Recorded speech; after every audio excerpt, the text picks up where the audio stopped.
Миллионы зрителей по всему миру, затаив дыхание, следили за интригами в сериале «Великолепный век». Роскошные платья с глубокими декольте, томные взгляды, круглосуточные праздники, танцы с платками и султан, который только и делает, что выбирает, с кем провести вечер. Нам показали гарем как золотую клетку, полную страсти и романтики. Но что, если я скажу тебе, что реальный гарем османских султанов был невероятно далек от этой глянцевой картинки?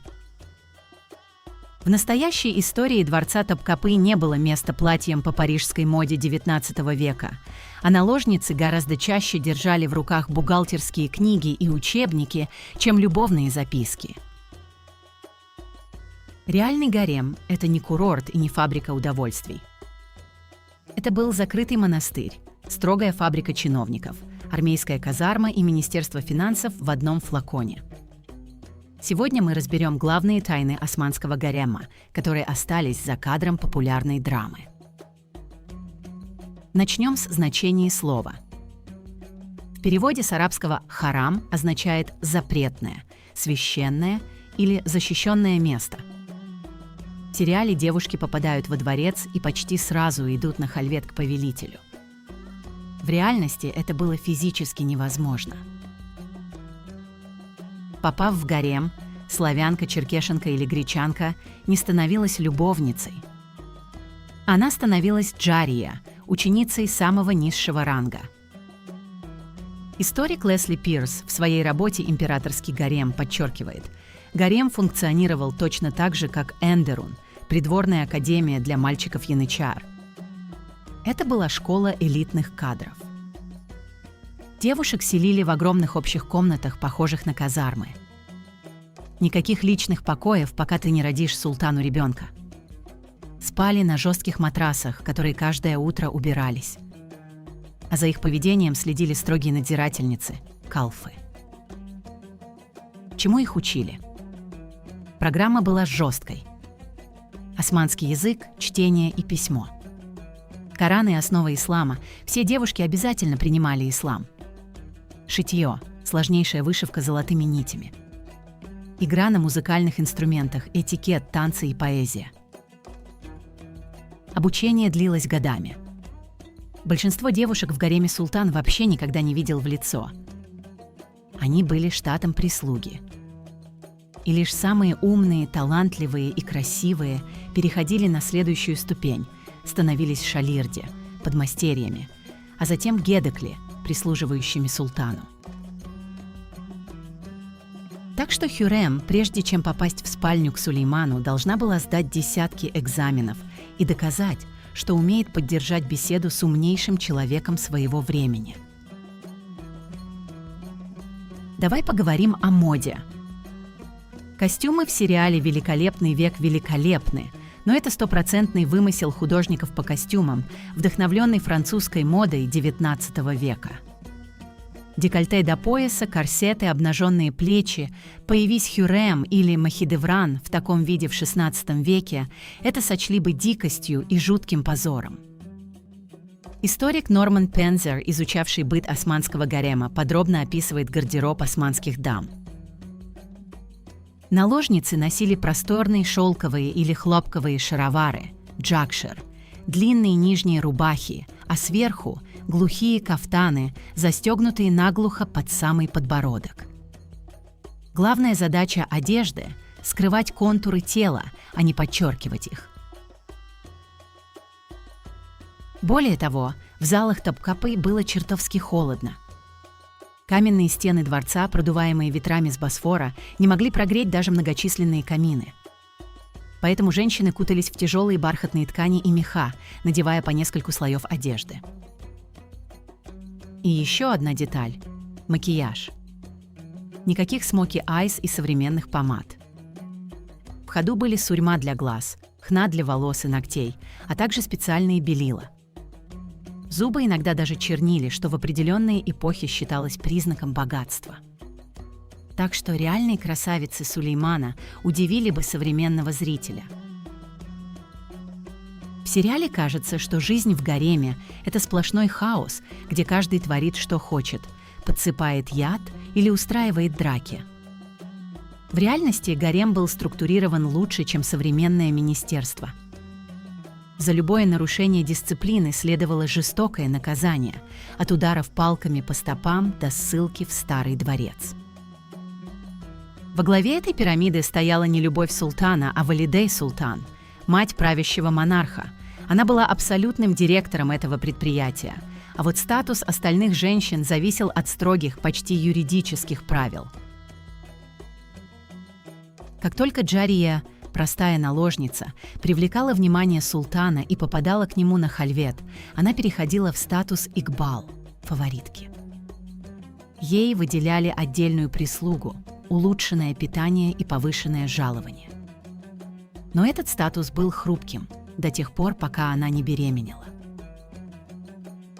И вот здесь начиналось самое интересное, о чем в великолепном веке умолчали. В Османской империи существовало негласное, но незыблемое правило: одна мать, один сын. Что это значило?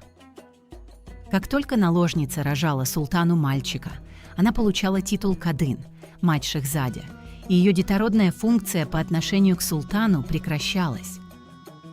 Повелитель больше не вызывал ее к себе в спальню. Почему? Все ради безопасности династии. Мать должна была сосредоточить всю свою жизнь, энергию и политическое влияние на воспитании и защите одного единственного наследника. Когда мальчик подрастал, мать была обязана уехать с ним в провинцию, Санджак, чтобы учить его управлять государством. Она больше не принадлежала султану, она принадлежала будущему своей страны. И именно это железное правило Хюррем взломало первым делом. Она родила Сулейману 5 сыновей и отказалась уезжать в Санджак. Для османского общества это был шок и абсолютное нарушение вековых традиций. А что же происходило, если наложница рожала девочку?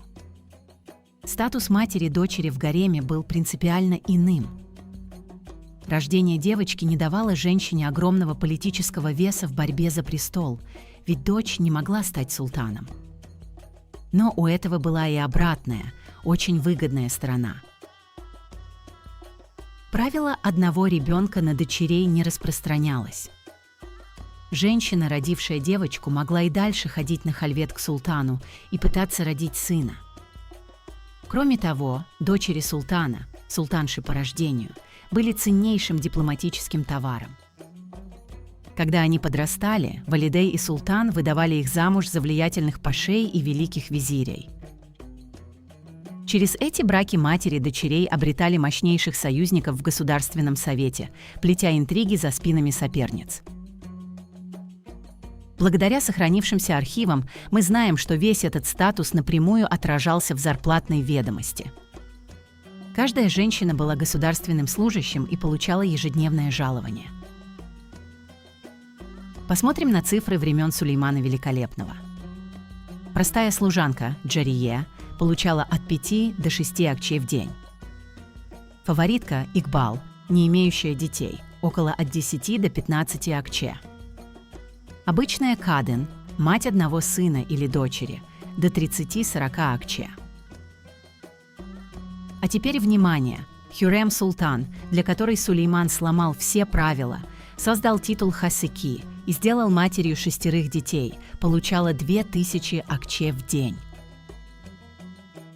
Это были астрономические деньги. Хюррем была богаче многих пашей империи.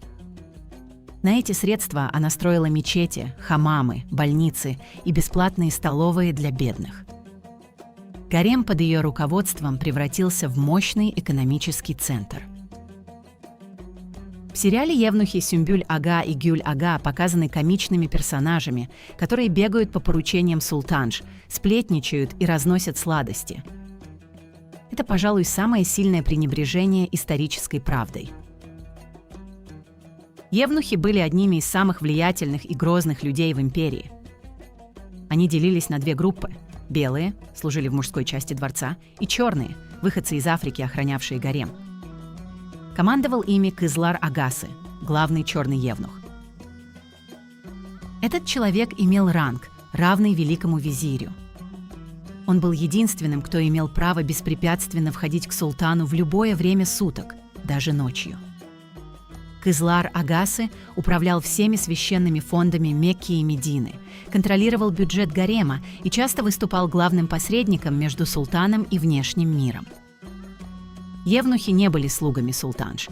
Часто они сами решали, какая из женщин возвысится, а какая отправится на дно Босфора. Еще один миф. Если ты попала в гарем, ты останешься там до конца дней или умрешь молодой. На самом деле в гареме существовал выход на пенсию. Если девушка в течение 9 лет службы так и не была замечена султаном, не родила детей и оставалась в статусе рядовой служанки, она имела право подать прошение об освобождении. Султан подписывал документ, и она становилась свободной мусульманкой. Но самое интересное, государство не выбрасывало ее на улицу. Дворец покупал ей дом, выделял пожизненное пособие из казны, дарил приданое, золото, дорогие ткани, мебель и выдавал ее замуж за успешного чиновника, пашу или офицера. Для османских мужчин жениться на девушке из гарема султана было невероятной честью. Во-первых, она была прекрасно образована, умела вести себя в высшем обществе, знала этикет. Во-вторых, через нее муж получал прямую связь с дворцом. Так что для многих девушек из бедных европейских или кавказских семей плен и гарем становились невероятным социальным лифтом, о котором на родине они не могли и мечтать. Как видишь, реальный гарем османских султанов был гораздо сложнее, строже и интереснее, чем нам показали на экране. Это была жесткая система, где выживали не просто самые красивые, а самые умные, хладнокровные и стратегически мыслящие женщины. Хюррем Султан смогла переписать правила этой огромной машины не потому, что просто красиво танцевала с платком, а потому что поняла, как эта машина устроена, и возглавила ее. Великолепный век подарил нам красивую сказку. Но истинная история, скрытая за каменными стенами османского гарема, хранит куда более глубокие тайны.